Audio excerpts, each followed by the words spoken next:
Hello guys, welcome back with me Adrian di sini. Di video kali ini aku akan mereview iPhone XR setelah 1 bulan aku jadiin daily driver. Jadi gimana hasilnya? Tonton terus video ini agar kalian bisa tahu apakah iPhone ini masih worth it untuk dibeli di tahun 2020 ini guys. Tapi sebelum dilanjut, monggo di like, comment, dan subscribe karena subscribe itu gratis guys. Selamat menonton.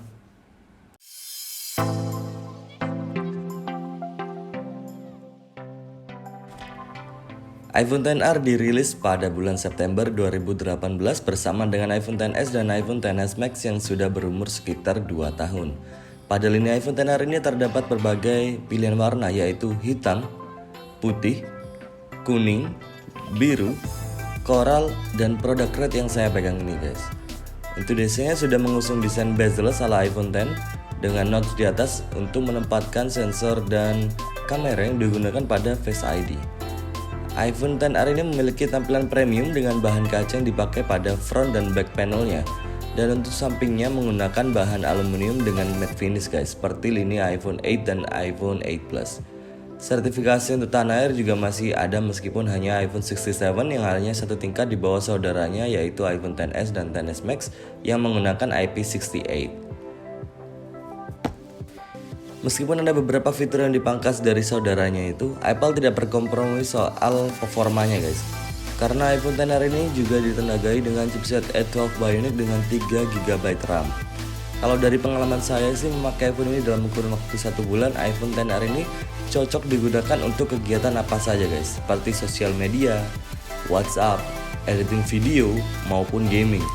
iPhone XR ini pun mampu melaksanakannya dengan sangat baik. Kalian pasti penasaran kan dengan iPhone XR yang aku pegang ini? Karena seperti yang kalian tahu dari video unboxing kemarin, iPhone XR ini aku beli dengan kondisi bekas X internasional. Gimana hasilnya? Untuk pengecekan pertama aku menggunakan 3U Tools dan hasilnya seperti ini guys. Aku mendapatkan unit yang bisa dibilang like new atau seperti baru. Karena di sini tertulis iPhone ini baru di-charge sebanyak 20 kali guys, dan tidak ada part yang diganti sama sekali dari layar, baterai, kamera, dan lain-lain. Dan untuk hasil benchmarknya seperti ini guys. Aku menggunakan pengujian benchmark dari Antutu dan dari Geekbench. Kalian bisa melihatnya di layar. Dengan hasil seperti ini, jelas performa dari iPhone XR ini tidak bisa diragukan lagi. Jelas ngebut tanpa hambatan. Dan kenyamanan HP ini pun bertambah karena didukung dengan daya tahan baterai yang cukup bagus guys.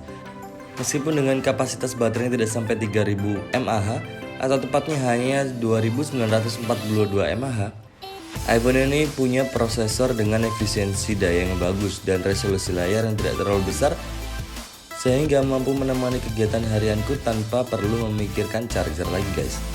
Dan iPhone XR ini pun sudah mendukung fast charging 18 watt ya guys. Meskipun dalam paket pembeliannya Apple hanya memberikan charger dengan 5 volt dan 1 ampere aja guys.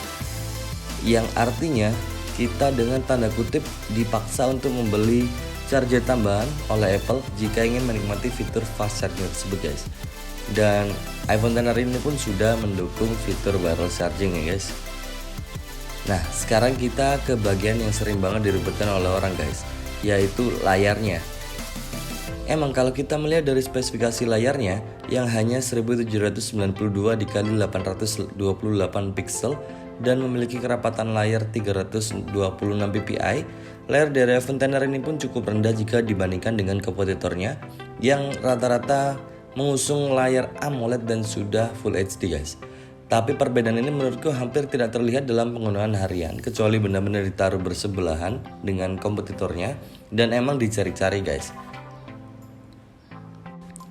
Untuk akurasi warna dari layarnya sendiri sudah bagus sehingga kita pun akan lupa dengan resolusi yang rendah tersebut. Notch pada iPhone ini pun masih sama dari generasi iPhone X hingga iPhone 11 sekarang. Meskipun tidak sekecil kebanyakan Android zaman now, notch pada iPhone XR ini digunakan untuk menaruh selfie kamera dan beberapa sensor untuk Face ID yang menjadikannya sistem keamanan terbaik hingga saat ini. Oke, dan satu lagi hilangnya 3D Touch.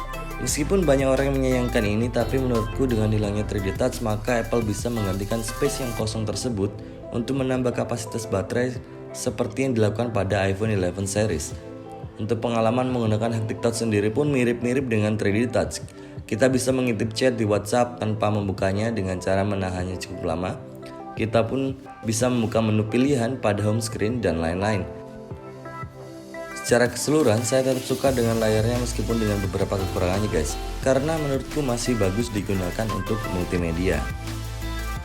Oke, dan setelah itu ada bagian yang cukup menarik yang untuk dibahas, yaitu kameranya. Di iPhone XR ini hanya ada satu kamera di bagian belakang yang beresolusi 12 megapiksel f1.8 dengan face detection atau fokus dan OIS, sedangkan pada kamera depan beresolusi 7 megapiksel f2.2.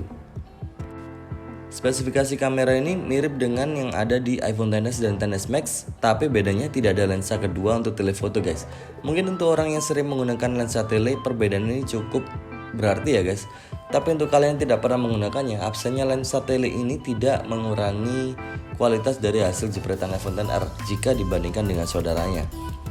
Untuk bagian portrait mode atau bokeh-bokehan masih ada di iPhone XR ini, akan tetapi hanya bisa digunakan pada objek orang aja guys. Tapi kalian pun bisa mengakalinya dengan menggunakan aplikasi kamera pihak ketiga. Dan untungnya ada fitur Smart HDR juga diberikan pada iPhone XR ini guys.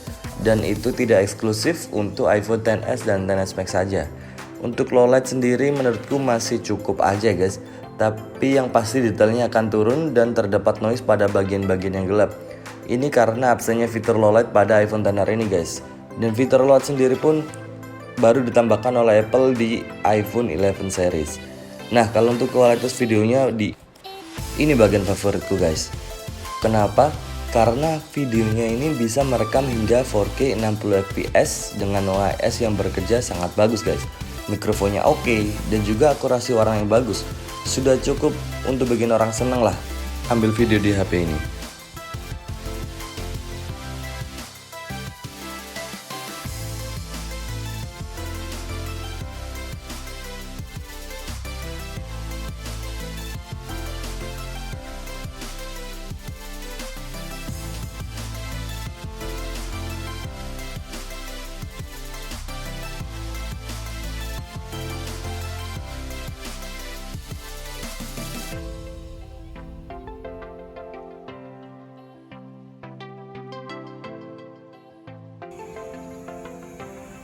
Oke guys, ini adalah hasil video dari iPhone XR.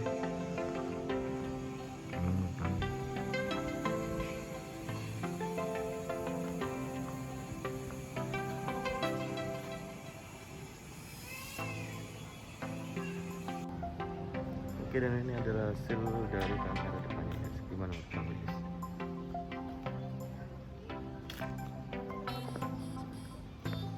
Oke, dan untuk kalian nonton video ini karena penasaran terhadap performa main gamenya, ini ada beberapa game yang aku coba mainkan guys. Untuk game yang pertama yaitu PUBG Mobile. Di game ini, iPhone XR bisa menggunakan settingan grafik mentok kanan yaitu HDR Ultra. Apalagi Smooth Ultra guys, yang biasa digunakan kebanyakan player PUBG Mobile. Handphone ini pun bisa menjalankannya dengan sangat mulus tanpa drop frame rate sama sekali.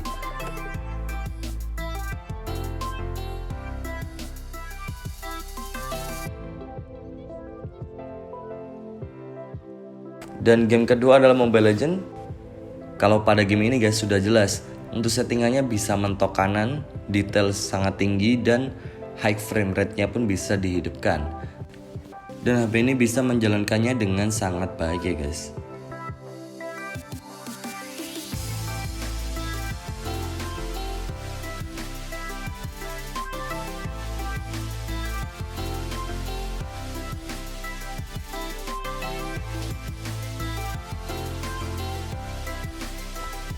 Untuk bermain game, menurutku HP ini bisa melibas hampir semua game baru di tahun ini guys. Dan kalian akan mendapatkan pengalaman yang sangat baik dengan layar yang lebar, touch sensitivity yang bagus, dan baterai yang awet guys. Jadi kesebelannya gimana guys? iPhone XR ini menurutku menarik sekali untuk dimiliki jika kalian ingin upgrade dari jajaran iPhone 6 hingga iPhone 8 yang memiliki bezel atas dan bawah yang tebal, dan ingin mencoba menggunakan desain baru dari iPhone tapi dengan budget yang pas-pasan guys. iPhone XR ini juga performanya oke, dengan kamera dengan kualitas bagus dan daya tahan baterai yang cukup bagus.